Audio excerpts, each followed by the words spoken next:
1500 টাকা তৈরি কিউটের ডাব্বা ফিন্স পাখির কলোনিটা দেখেন, লুকিংটা কত জোস লাগতেছে। মাশাআল্লাহ, এখানেও দুইটা ডিম দেখতে, মাশাআল্লাহ এখানে 1 2 3 4 5 6 7টা 8টা ডিম দেখলাম।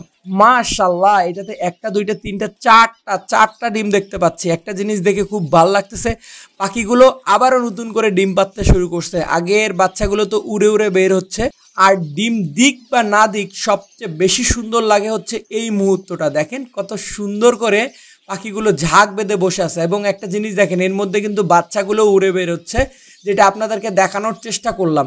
কারণ এখানে কিন্তু দেখা যেটা যাচ্ছে যে বাচ্চাও আছে, ওই যে নিচে একটা বাচ্চা।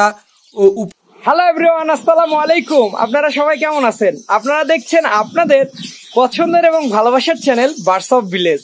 আর আজকের ভিডিওতে আপনাদেরকে যেটা দেখাবো, আমার এবিআরের সবচেয়ে ক্ষুদ্রতম পাখি ফিন্স পাখির কলোনির অনেক দিন হচ্ছে আপডেট দেওয়া হচ্ছে না, এবং ফিন্স পাখির কলোনিতে বেশ কিছু বাচ্চা উড়ে উড়ে বেরোচ্ছে।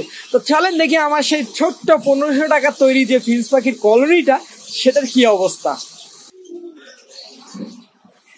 মাশাআল্লাহ, দেখেন কত সুন্দর করে কবিতররা বাঁকতেছে। হ্যাঁ, মানে একটা মেয়ে কবিতর হচ্ছে, ছেলে কবিতরটা মেয়ে কবিতরটার পিছনে লাইন মারতেছে। যাই হোক, আমরা তো আজকাল আসলে কবিতর নিয়ে কথা বলছি না, আমি হচ্ছে আমার যে ফিন্স পাখি, সেই ফিন্স পাখির কলোনিতে যাচ্ছি। এবং ফিন্স পাখির কলোনির লুকিংটা এত জোস হয়, আর এত সুন্দর করে পাখিগুলো উড়াউড়ি করে, যেটা দেখতে আমার খুবই ভালো লাগে। মাশাআল্লাহ, আমরা ঢুকলাম, এবং ঢুকে হচ্ছে আপনাদেরকে আমি প্রথমত যেটা দেখাবো, এই যে সে আমার মাত্র 1500 টাকা তৈরি কিউটের ডাব্বা ফিন্স পাখির কলোনিটা দেখেন, লুকিংটা কত জোস লাগতেছে, আর ভিতরে পাখিগুলো কতটা না জোস, তাহলে ভাবেন একবার।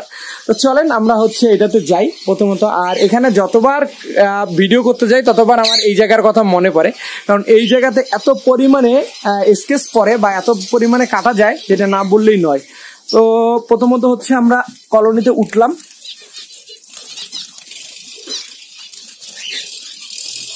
এই যে সেই কলোনি আমার, দেখেন একদিক থেকে আরেক দিকে পাখিগুলো কিরকম লাপাচাপা শুরু করে দিছে, দেখে কতটা না জোস লাগতেছে, মাশাআল্লাহ বলতেই হয়।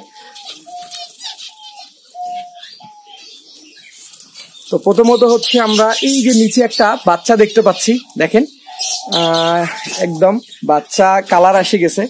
তারপর আমরা প্রতিটা বক্স একটা একটা করে চেক করব। তার আগে হচ্ছে যে পাখিগুলোকে দেখি নেই, দেখেন কত কিউট লাগতেছে, মাশাআল্লাহ কিউটের ডাব্বা, এক একটা কিউটের ডাব্বা। তো হচ্ছে প্রথমত হচ্ছে আমরা এই বক্সটাতে দেখবো কত সুন্দর করে বাসা তৈরি করছে। 100% এখানে না ডিমও পারছে। এই যে দেখা যাচ্ছে ডিম, একটা দুইটা তিনটা ডিম দেখা যাচ্ছে। তারপর আমরা হচ্ছে এই যে কাছের বক্সটা দেখবো, মানে একদম খুব কাছাকাছি যে বক্সটা।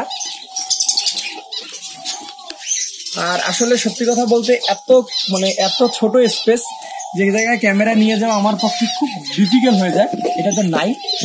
তারপর হচ্ছে আমরা ওই উপরের বক্সগুলো দেখবো। মাশাআল্লাহ, এখানে আমরা হচ্ছে একটা ডিম দেখতে পাচ্ছি। মাশাআল্লাহ, এটা তো দুইটা তিনটে ডিম দেখতে পাচ্ছি, কিন্তু এগুলো থেকে রেজাল্ট আসবে না, কারণ নেস্টিং ম্যাটেরিয়াল নাই বলাই চলে। যখন এখানে দেখেন কত সুন্দর করে বাসা তৈরি করছে, কিন্তু আমি দেখতে পাচ্ছি না এখানে আসলে কয়টা ডিম বা কয়টা। তো মোটামুটি আমরা হচ্ছে এই বক্সগুলো এখন চেক করে দেখবো যে এই বক্সটার কি অবস্থা। এই বক্সটাতে একটা ডিম দেখতে পাচ্ছি, তারপরেরটা হচ্ছে মাশাআল্লাহ 3টা ডিম দেখতে পাচ্ছি।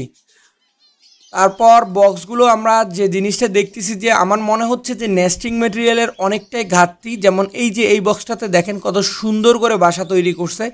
এক্স্যাক্টলি আমার মনে হয় এইভাবে যদি বাসা তৈরি করতে পারে, তাহলে ওখান থেকে রেজাল্ট পাওয়া সম্ভব। হ্যাঁ, তারপর হচ্ছে এটাতে একদম ফাঁকা, মানে এটাতে ডিম পাড়ার চান্স নাই। মাশাআল্লাহ, এটাতে 3টা ডিম পারছে। দেখেন এটারও কিন্তু নেস্টিং ম্যাটেরিয়ালটা অনেকটা বেটার করছে বা ভালো হয়েছে, আমি যেটা মনে করি। তারপর এইটাতে নাই, একদম নাই। তারপর এইটার কি অবস্থা দেখেন, এইটাতেও কিন্তু নেস্টিং ম্যাটেরিয়াল ওইভাবে ফুলফিল হয় নাই। তারপর একটা দেখা যাচ্ছে মাশাআল্লাহ 3টা ডিম দেখতে পাচ্ছি, দেখেন 2টা ডিম দেখতে পাচ্ছি। এবং আসলে আমি আপনাদেরকে বললাম তো অনেক উপরে, দেখেন কত উপরে আমার বক্সগুলো চেক করতে হচ্ছে। সেই ক্ষেত্রে কিন্তু আসলে নিচ থেকে দেখা সো ডিফিকাল্ট হয়। মাশাআল্লাহ এটাতে 3টা ডিম দেখতে পাচ্ছি এবং প্রতিটা মাশাআল্লাহ এটাতে 1টা 2টা 3টা 4টা ডিম দেখতে পাচ্ছি। একটা জিনিস দেখে খুব ভালো লাগতেছে, পাখিগুলো আবারও নতুন করে ডিম পাড়তে শুরু করছে। আগের বাচ্চাগুলো তো উড়ে উড়ে বের হচ্ছে, দেখেন এই যে নিচে পড়ে আছে, উড়ে উড়ে বের হচ্ছে, আর নতুন এগুলো আবারও নতুন করে ডিম পাড়তে শুরু করছে। সো এই জিনিসটা দেখে বেশি ভালো লাগতেছে। তারপরেরটার কী অবস্থা দেখি আমরা, এই পাশ দিয়ে দরজাটা দিয়ে দেখব।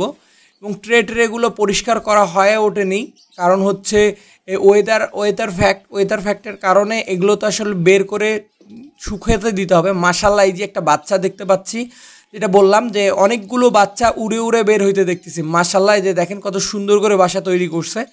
আমার এখন মনে যতটুকু হচ্ছে যে মাস্ট বি নেস্টিং ম্যাটেরিয়াল দিতে হবে। মাশাআল্লাহ এখানেও 2টা ডিম দেখতে, মাশাআল্লাহ এখানে 1 2 3 4 5 6 7টা 8টা ডিম দেখলাম। মানে এই ডিমগুলো কিন্তু প্রায় আমি বলতে গেলে নষ্ট হয়ে গেছে। সো আবার কিছু নতুন ডিমও আছে, সেইভাবে কম্পেয়ার করে হচ্ছে ওখান থেকে হয়তো বা বাচ্চা ফুটবে। তারপর এইটা তো ফাঁকা, এটাতে নাই কিন্তু বাসা তৈরি করছে, তার মানে হয়তো বা 2-1-এর মধ্যে ডিম দিয়ে দিবে ইনশাল্লাহ। দেখেন এইটা তো দেখেন একদম বাসা তৈরি করছে, অথবা 2-1 দিনের মধ্যে এগুলো তো ডিম দিবে, কারণ নেস্টিং ম্যাটেরিয়াল কমপ্লিট হয়েছে। আর ডিম দিক বা না দিক, সবচেয়ে বেশি সুন্দর লাগে হচ্ছে এই মুহূর্তটা। দেখেন কত সুন্দর করে পাখিগুলো ঝাঁক বেঁধে বসে আছে। এবং একটা জিনিস দেখেন, এর মধ্যে কিন্তু বাচ্চাগুলো উড়ে বের হচ্ছে, যেটা আপনাদেরকে দেখানোর চেষ্টা করলাম। কারণ এখানে কিন্তু দেখা যেটা যাচ্ছে যে বাচ্চাও আছে, ওই যে নিচে একটা বাচ্চা, ও উপরে ওই যে 2টা বাচ্চা যেগুলোর কালার চলে আসছে, এরকম মোটামুটি অনেকগুলোর যেগুলো বাচ্চা আছে, যেগুলো আমি ধরতেছি না, ওদের বাবা মার সাথে উঠতেছে, আর ওরাও কোনো পরিমাণে ডিস্টার্ব করতেছে না। শুধু নেস্টিং ম্যাটেরিয়াল বেশি করে দিয়ে দিতে হবে, তাহলে ইনশাআল্লাহ আর কোনো সমস্যা তৈরি হবে না। তো জানি না আপনাদের ভিডিওটা কেমন লাগলো। ভিডিওটা যদি সত্যি ভালো লাগে কমেন্টের মাধ্যমে জানাবেন এবং শেয়ার করে দিবেন। প্রতিবারের মতন আবারও আজকেও দেখেন অনেকগুলো স্কেচ পড়ছে। আসলে ফিন্স পাখির কলোনিতে যতদিন আমি ভিডিও করতে গেছি ততদিন হাত কেটে গেছে, বা হাতের মধ্যে অনেক বিন্দু পরে কি বলবো, আসলে আমাকে রক্ত দিতেই হয়েছে।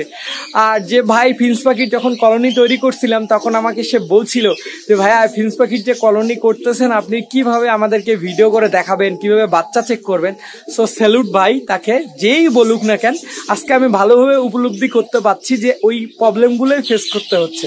যাক আলহামদুলিল্লাহ, ফিন্স পাখির কলোনিতে যেগুলো দেখলাম বাচ্চা বের হইতে না হইতে আবারও পাখিগুলো ডিম পাড়তে শুরু করছে। এবং আলহামদুলিল্লাহ সব পাখি এই গরমে অনেক ভালো আছে, সুস্থ আছে, অ্যাটলিস্ট দুর্ঘটনা কোনো ঘটে নেই। যাই হোক, এতক্ষণ আমার সঙ্গে থাকার জন্য অসংখ্য ধন্যবাদ। সবাই ভালো থাকবেন, সবার ক্ষুদ্রতম পাখি অর্থাৎ ফিন্স পাখিগুলো ভালো থাক, এই বলে আজকের মতন বিদায় নিচ্ছি। আল্লাহ হাফেজ, আসসালামু আলাইকুম।